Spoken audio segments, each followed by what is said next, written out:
My friends, today I like to begin my homily with a quote, something that I believe, will set the right tone for this Easter, for this Easter message, this Easter reflection. A word spoken once back in 1986 by Pope John Paul II. And he said, "We do not pretend that life is all beauty. We are aware of darkness and sin, of poverty and pain. But we know Jesus has conquered sin and passed through his own pain to the glory of the resurrection. And we live in the light of his paschal mystery, the mystery of his death and resurrection. We are an Easter people, and Alleluia is our song.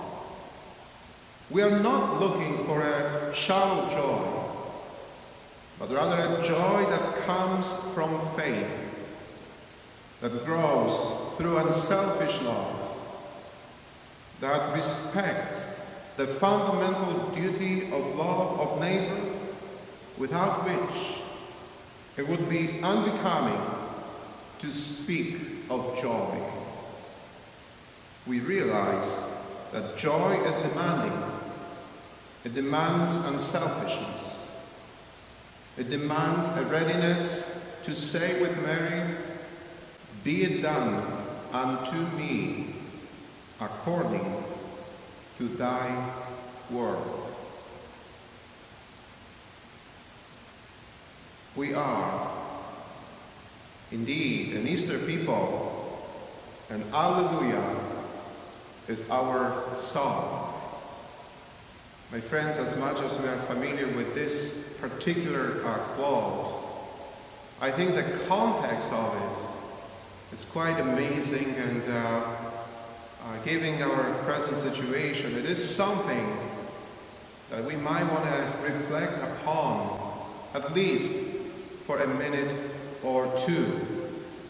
It is also important to notice when those words were spoken. Very difficult time for the people of the world.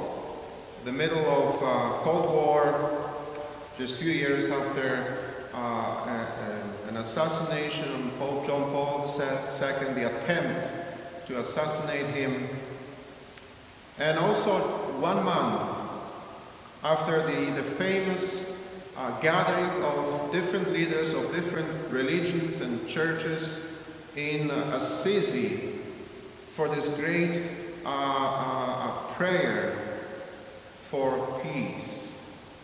For the first time ever, Pope calls upon all the leaders of all the churches, all the denominations, all the religions to come together and pray for peace.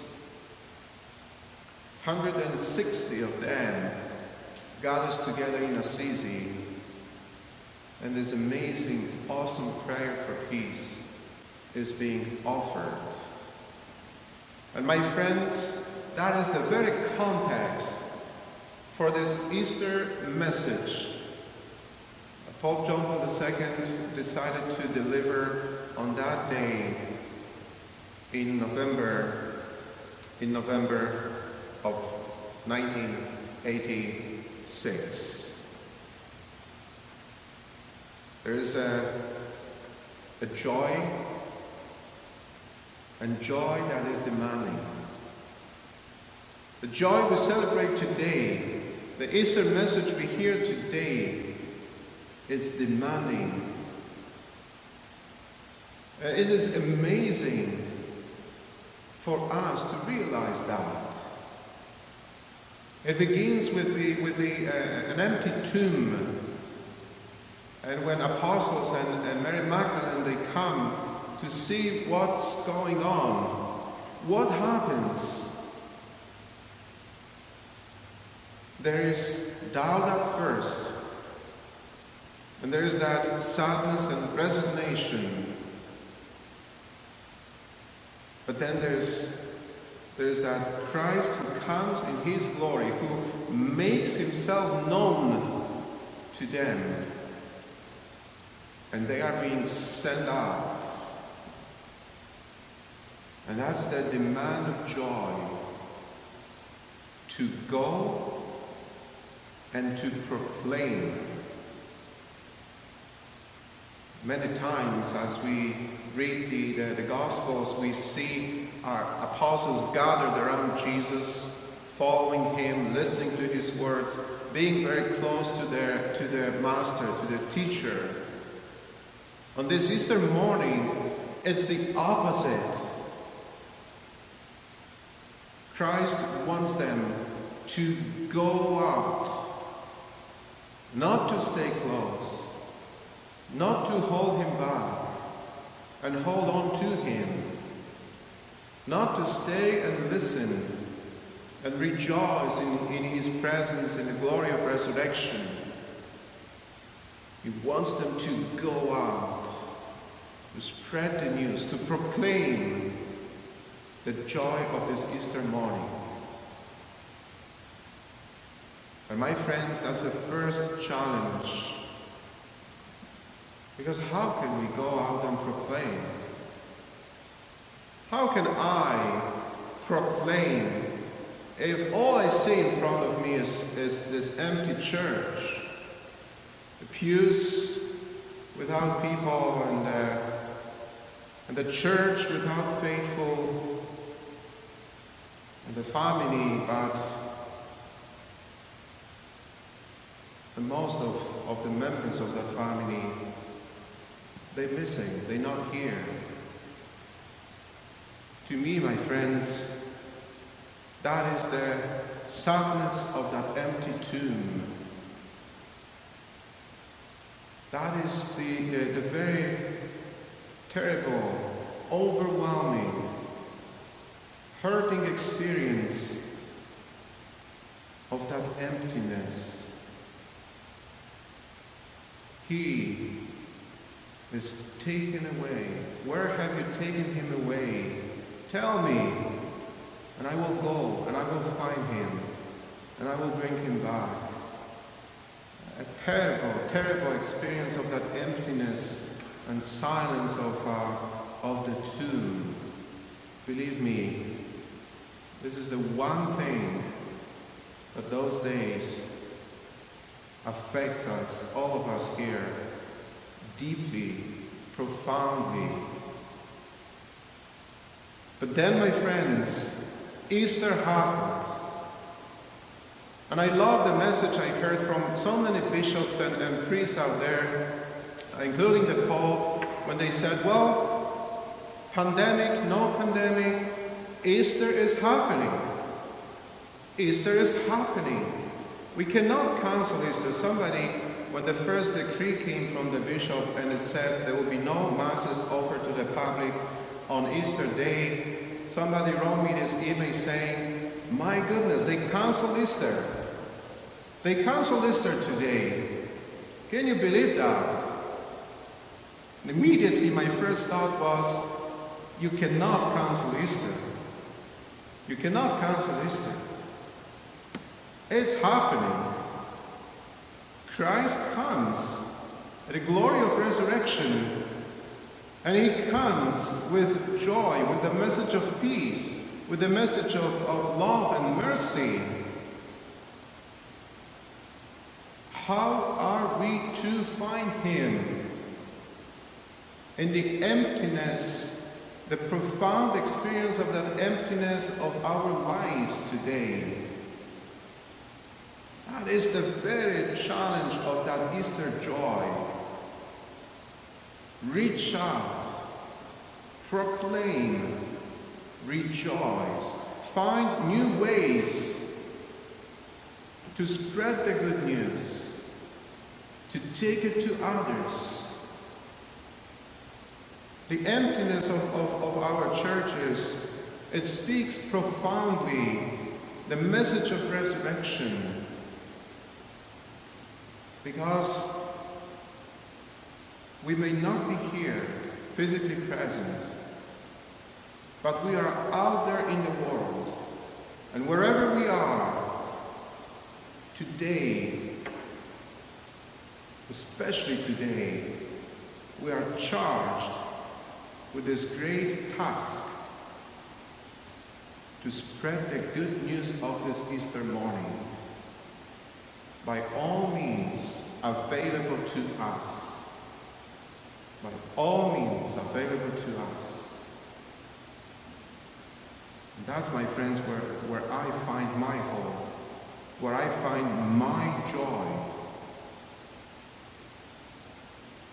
From looking at the empty church, I turn around and I look at the tabernacle and I look at the presence of Christ there, and I know He is alive and He is risen and He is present, very much present, very much present. Today, my friends, another great challenge of this Easter morning is to love each other with this unselfish love.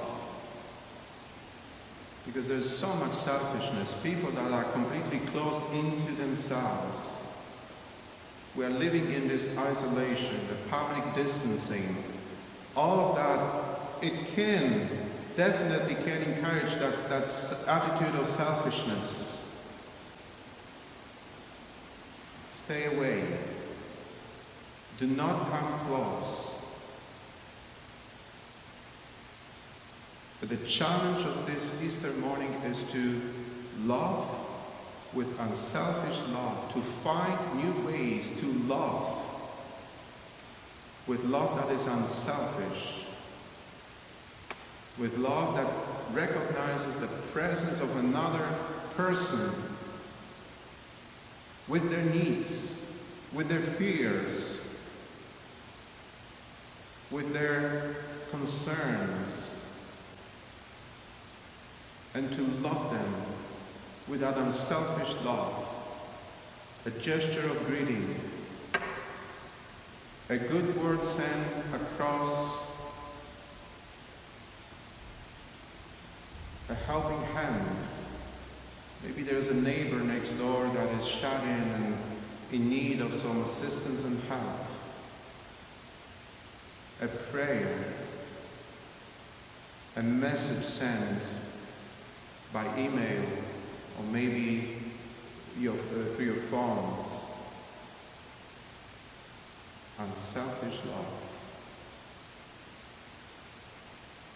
And believe me, there's a need for it right now. Yesterday, I was reading this article, and it said the two words that are most searched on Google those days are number one, prayer, and number two, God. This is what's happening out there. The two words that people search the most those days on Google are number one, prayer, and number two, God. How about that? How about the need for Easter joy to be proclaimed in our neighborhoods and our world today? How about the need, people's need, for God to be present in their lives? For God to be present in their lives. So let us not be afraid to speak up, to rejoice, to proclaim the good news, to reach out to each other with this unselfish love. Unselfish love. Because, my friends, The joy of Easter demands to be proclaimed, to be shared. And never forget, we are an Easter people. We are an Easter people. And Alleluia is always our song. Our song. Amen.